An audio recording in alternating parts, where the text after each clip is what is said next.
Hello student, Instructor Pamela here, and welcome to your Week 5 feedback for your assignment regarding your technical component and professional component modifiers from your CPT book. Now keep in mind that you can find your modifier information on the back of the cover of your CPT book, as well as in the Appendix A, which is towards the back of the book.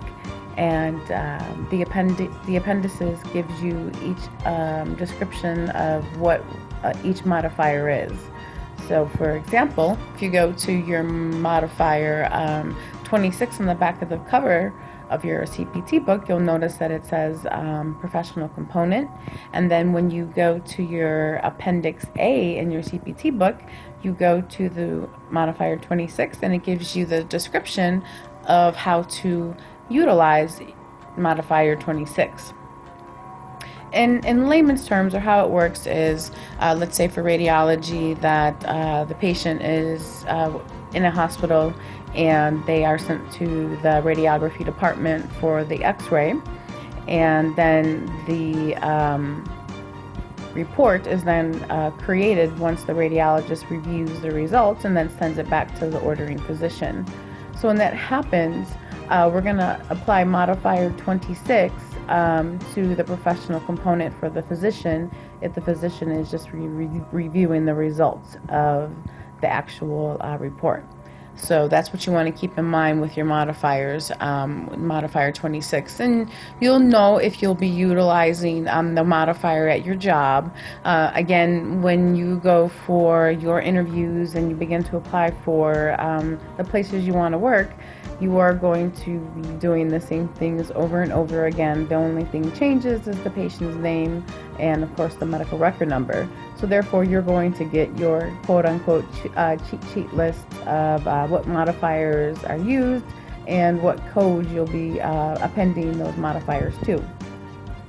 So, and remember, again, these coding books are reference books. Anybody anywhere around the world can learn how to code. All you have to do is just pick the books up and begin reading basically from cover the guidelines. The guidelines explains to you how to do everything. Even when auditors do their audits, they follow the exact guidelines that are in the books. And they also tell you how to code, and they give you everything you need to be successful. So the objective is to never try to memorize your ICD-9 books or your CPT books or your HIPFIX books.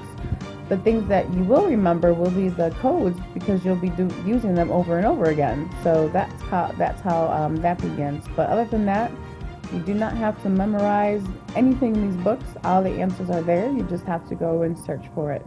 And so with that being said, good luck with using your coding part that you have learned. Again, all of the answers that you ever have are right in the books. Just take the time to go through the guidelines and read, and then put it basically together with the report that you're coding. And the main key is make sure it matches. Everything has to match. Whatever the documentation says on the reports, that's what your description should say from the code that you're picking, and it should pretty much be 99.99% verbatim.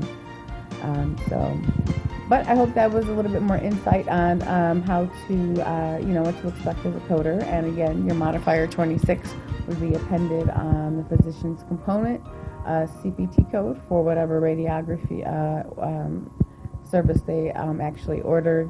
And the facility or the hospital or the radiography facility will go ahead and submit their radiology code without it because they just performed the actual service. So thank you so much for listening and for your time. Hope this was helpful. Until next time, journey well. Instructor Pamela here. Bye-bye.